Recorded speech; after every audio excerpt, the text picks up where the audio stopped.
Bem, pessoal, vamos de BTC no fim de tarde dessa sexta-feira, 11 de agosto, agora na Espanha, 21 horas e 31 minutos, no Brasil, 16h31 da tarde. Gente, a BTC está no mínimo entediante. Aqui no gráfico de 6 horas, ela travou na VWAP mensal, que também é o centro gravitacional dessa claríssima acumulação triangular. Como está só começando o final de semana, é possível que a BTC continue aqui lateralizando ou eventualmente até dando uma agulhada para o patamar de 29.100, estressando a base desse triângulo para depois voltar para o patamar de 30.000, estressando a aresta superior dessa cunha triangular, para aí na esteira da segunda-feira ela se decidir por uma explosão possivelmente ascendente. Uma explosão ascendente ou descendente, mas é muito provável que ascendente, porque o padrão mastro bandeira está claramente delineado.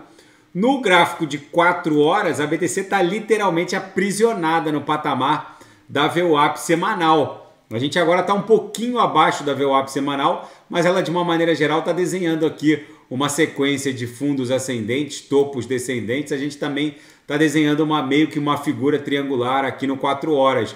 Depois de estressar a aresta superior da nossa canaleta virtual de baixa, que na verdade a gente consegue visualizar lá no diário, que na verdade é uma bandeira de alta, a BTC está aprisionada aqui no centro gravitacional dessa bandeira. Lá no diário a gente consegue visualizar claramente o padrão mastro-bandeira, e o que está acontecendo é que a BTC travou aqui no patamar da mediana do canal de Keltner. Se romper para cima, vai encarar não só os cumes da bandeira entre 31.000 e 31.804, mas também vai ter que buscar e superar a linha superior da nuvem aqui no diário, que está lá no patamar de 30.800. Então, para poder romper 31.804, que seria a nossa resistência mais brutal para poder fazer explodir essa bandeira de alta em direção ao patamar subsequente, que seria algo acima de 36 mil dólares, teria que primeiro superar a nuvem, que está lá em 30.600 e pouco, depois superar todos os cumes da bandeira que estão entre 31 e 31.804. A BTC claramente acumulando, não tem força para cair, não tem força para subir também, então a gente segue acumulando. É bem provável que o final de semana chegando agora, a gente fique dando vigência ao que parece ser uma cunha triangular. No intraday, esse cenário de absoluto tédio na movimentação da BTC está mais dramático. A BTC está desenhando a chamada reguinha, ou seja, ela bate na upper, volta para VWAP, bate na lower, volta para VWAP, bateu na upper, voltou para VWAP. A gente ofertou os sinais aqui nesse toque aqui na lower, voltou para VWAP. Foram mais de 3 sinais fechados no gain hoje, com lucro no bolso dos assinantes. Mas de uma maneira geral, a BTC está absolutamente entediante, aprisionada por vários dias nesse patamar, que fica entre 29.000 e ali se aproximando de 30.000, volta para 29.500. Enfim, na seara fática, a Curve Finance disse ter recuperado já 70% dos fundos hackeados da drenagem das piscinas triplas programadas na linguagem Viper. Essas piscinas acabaram sofrendo uma drenagem em razão de uma vulnerabilidade dessa linguagem, mas a premiação imposta para hackers que reportassem o destino dos fundos ou devolvessem acabou incentivando a devolução. Muitos hackers acabaram descobrindo a vulnerabilidade e ultimaram, por assim dizer, a drenagem, e muitos desses hackers acabaram devolvendo em razão da premiação que a Curve Finance ofertou. E já foram identificadas as vulnerabilidades, depois eu vou reportar aqui no canal. A linguagem Viper usada na programação desses smart contracts, dessas piscinas triplas, é que ocasionou essa drenagem. E a SEC acabou adiando a decisão sobre a aprovação ou rejeição do ETF no mercado spot ofertado pela ARK Invest. A Katie Wood, que é a CEO da ARK Invest, já havia antecipado no dia 7 de agosto que a SEC adiaria a decisão. Foi isso que a SEC fez, adiou a decisão e abriu uma consulta pública. Aqui a tradução está errada. Na verdade, a SEC não abriu nenhuma proposta para comentários, eles abriram uma consulta pública.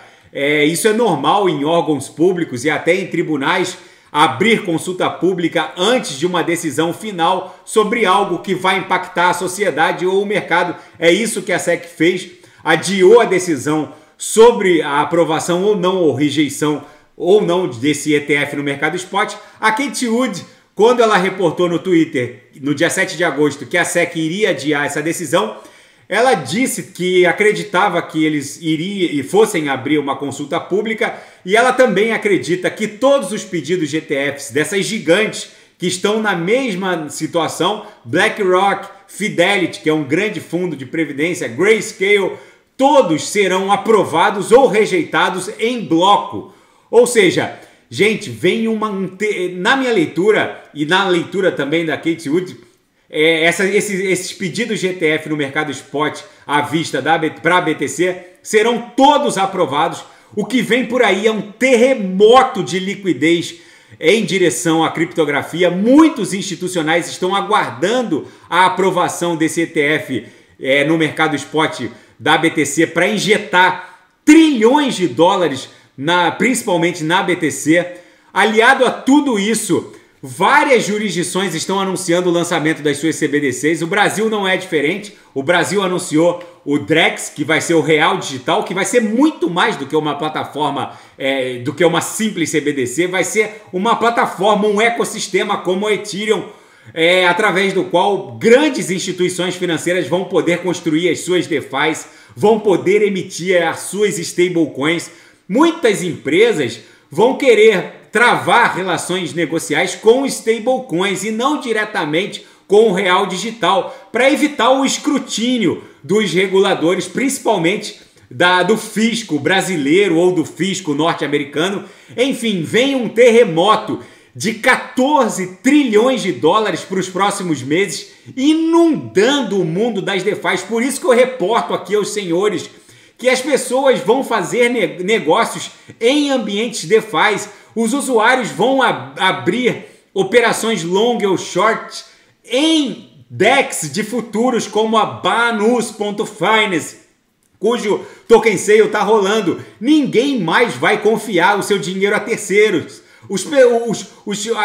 As pessoas e os usuários vão querer ter controle total dos seus ativos. Uma DEX de futuros como a Banus.finance vai surfar esse terremoto de liquidez de 14 trilhões de dólares dentro do mundo das DeFis. Então não se enganem, o que vem por aí é absolutamente bizarro em termos de revolução financeira, e a Visa reportou que agora ela vai permitir o pagamento das taxas de gás da rede Ethereum através dos cartões Visa. Quando o usuário for requisitado ali pelo MetaMask ou por qualquer DEX Wallet que ele eventualmente use e faltar gás, vai ser possível colocar o número do cartão, o código de segurança do cartão e pagar o gás da rede Ethereum diretamente com os cartões Visa. Isso é outra ponte fiduciária gigantesca que vai se abrindo, que no final vai acabar só alimentando ainda mais e acelerando a chegada da CBDC norte-americana, que é a mais aguardada pelo mercado. O Brasil já meio que criou uma agenda para o lançamento da sua CBDC, que vai causar um terremoto de liquidez no mundo das DeFi. Depois eu vou fazer um vídeo só sobre isso. E na seara geopolítica e finanças internacionais, o Departamento de Defesa dos Estados Unidos lança uma força-tarefa para explorar a inteligência artificial generativa. O Departamento de Defesa dos Estados Unidos iniciou essa força-tarefa para a exploração dos potenciais da inteligência artificial generativa na segurança nacional norte-americana. A mudança ocorre em meio à Guerra Fria, travada com a China e com a Rússia e os Estados Unidos, diante do uso de drones, enxames de drones que fazem uso da inteligência artificial, como está acontecendo na Ucrânia. Para quem não sabe, a Rússia está fazendo uso de drones de fabricação iraniana que se movem como enxames de abelhas, usando inteligência artificial. É a nova fronteira desse novo teatro bélico no fronte. Países como China, Estados Unidos, Rússia e todos os integrantes da OTAN estão investindo bilhões de dólares nessa nova fronteira do uso militar da inteligência artificial generativa, com drones decidindo dentro do teatro bélico em tempo real o que fazer. É bizarro o que está acontecendo e o fosso que vai se abrir entre países que detêm esse tipo de tecnologia, como Estados Unidos, China e Rússia, e países que não têm nenhuma possibilidade de alcançar essa tecnologia nos próximos 10 anos, como é o caso do Brasil, por exemplo. Enfim, o mundo vai se polarizando entre potências absurdamente ultra tecnológicas em termos militares e países que não conseguem nem colocar em órbita uma moeda, como é o caso do Brasil. A economia de guerra da Rússia vai muito bem, obrigado. Apesar de todas as sanções ocidentais, a economia de guerra russa vai se expandindo, o preço do petróleo exportado pela Rússia ultrapassa o teto imposto pelo Ocidente, bate novos recordes, enfim. E a exploração minerária da Lua se transformou numa nova corrida maluca, uma nova corrida do ouro no lunar. E tudo porque a Lua é muito rica em hélio 3. Gente, o hélio 3 é o combustível da nova fronteira energética que vai alterar todo o equilíbrio geopolítico da próxima década. Os chineses descobriram que o hélio 3 é muito estável em termos de fusão nuclear. Hoje as termoelétricas que existem hoje no mundo, elas fazem uso da fissão nuclear. A fusão nuclear é o que o Sol faz para gerar energia.